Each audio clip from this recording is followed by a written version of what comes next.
Situar-se no espaço geográfico sempre foi uma preocupação dos grupos humanos.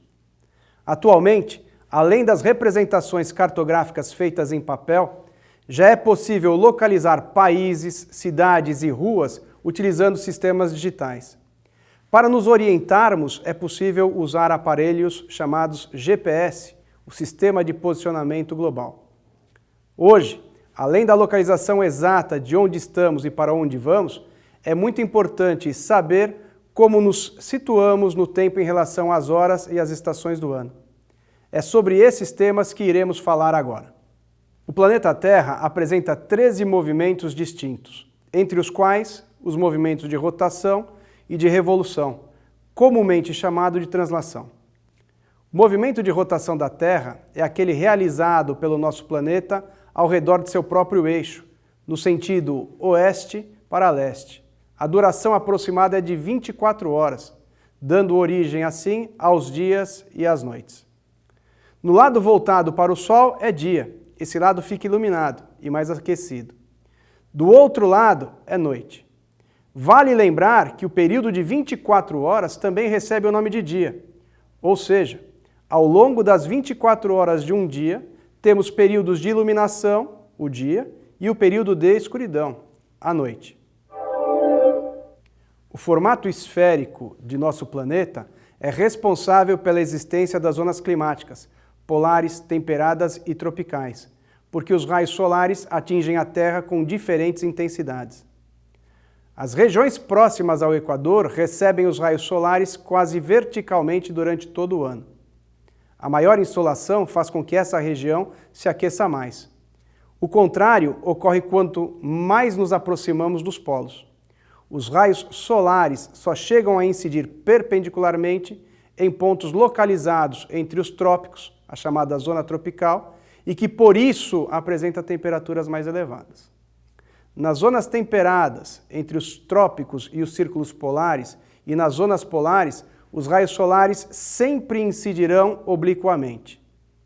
No movimento de translação que a Terra realiza ao redor do Sol, em aproximadamente 365 dias e 6 horas, ela descreve uma órbita ligeiramente elíptica. Esse fato faz com que a distância entre o Sol e a Terra varie durante o ano.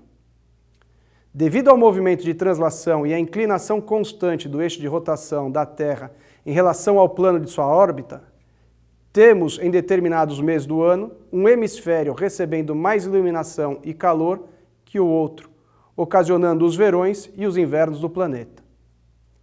Em outros períodos, os dois hemisférios recebem aproximadamente a mesma quantidade de calor e iluminação, provocando os outonos e as primaveras.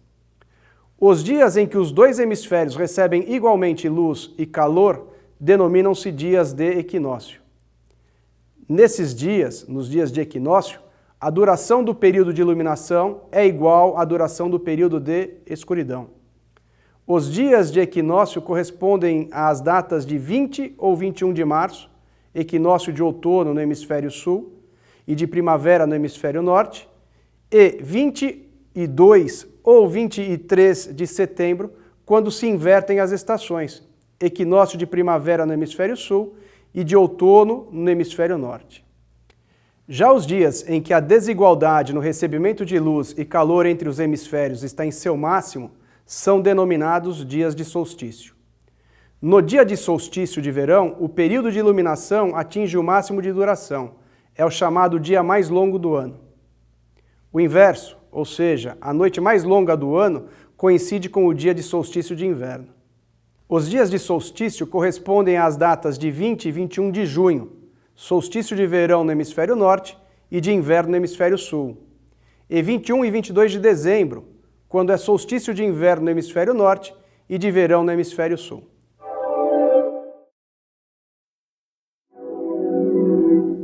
Sabemos que a Terra leva aproximadamente 24 horas para dar uma volta completa, ou seja, uma volta de 360 graus em torno do seu eixo polar. Assim, a qualquer momento durante o movimento de rotação, temos horários distintos ao redor do planeta.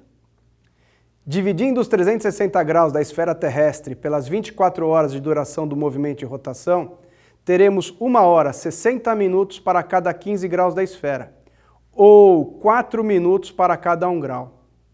Ou seja, a cada 1 grau de longitude, o horário solar varia em 4 minutos. Dessa forma, a Terra pode ser dividida em 24 faixas longitudinais, cada uma delas correspondendo a 15 graus e equivalendo a 1 hora, 60 minutos. São os chamados fusos horários. Cada fuso horário é delimitado por 2 meridianos e todas as localidades situadas dentro dos limites de um fuso horário têm o mesmo horário, a chamada hora legal. Este fuso, 15 graus, é chamado de fuso horário teórico. O fuso de referência para a determinação do horário mundial oficial é o de Greenwich, cujo centro é o meridiano 0 graus.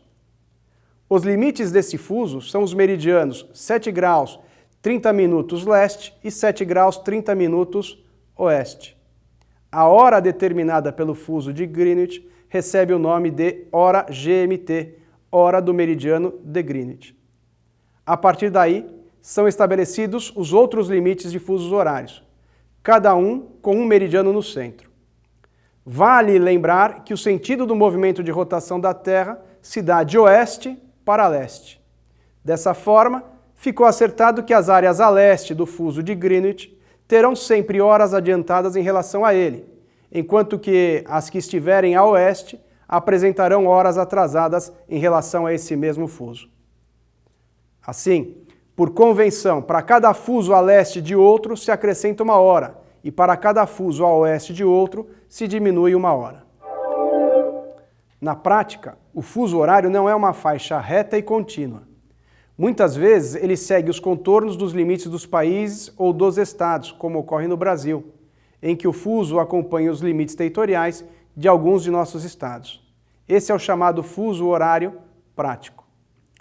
O meridiano oposto a Greenwich, o meridiano de 180 graus, também corresponde ao meio de um fuso horário.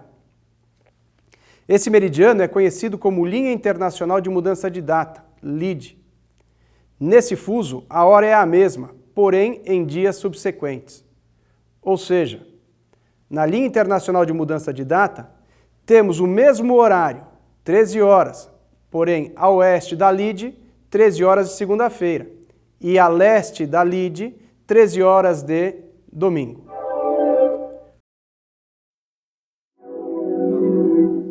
O Brasil, por ter uma grande extensão territorial na direção leste-oeste, dispunha até 2008 de 4 fusos horários. E apesar da adoção do fuso horário prático, 2 estados brasileiros, Pará e Amazonas, permaneciam cortados ao meio com 2 horários diferentes no mesmo estado.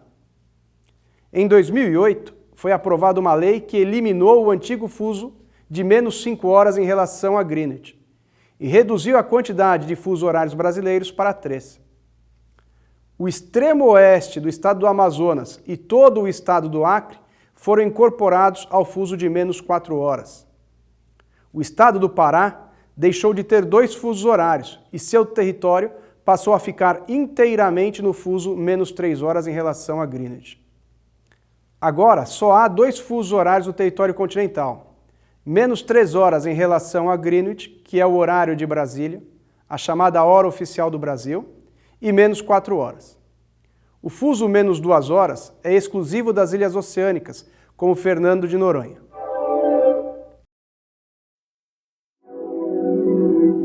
Durante parte do ano, nos meses do verão, o sol nasce antes que a maioria das pessoas tenha se levantado. Se os relógios forem adiantados, a luz do dia será mais bem aproveitada, pois a maioria da população passará a acordar, trabalhar, estudar, acompanhando a luz do sol. No Brasil, o horário de verão foi adotado pela primeira vez em 1931. Ele tinha como objetivo economizar energia, mas não foi adotado permanentemente. Somente a partir de 1985, ele vem sendo implantado todos os anos. Em 2008, com a publicação de um decreto, o horário de verão passou a ter caráter permanente. O horário de verão ele é adotado em parte do território brasileiro entre a 0 hora do terceiro domingo de outubro e às 0 hora do terceiro domingo de fevereiro do ano seguinte, com uma exceção.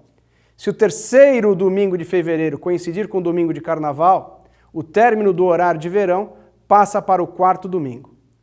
Nesse período, nos estados onde é implantado, os relógios são adiantados em 1 hora em relação à hora legal brasileira. O horário de verão é adotado nos estados mais distantes do Equador, onde a diferença do fotoperíodo permite que essa diferença proporcione real economia no consumo de eletricidade. Nas proximidades da linha do Equador, a medida não é adotada porque a variação de fotoperíodo, quando existe, é muito pequena. Caso se adotasse o horário de verão nessas regiões, a energia economizada durante a noite seria gasta pela manhã. Como ficam as diferenças de horários quando se adota o horário de verão?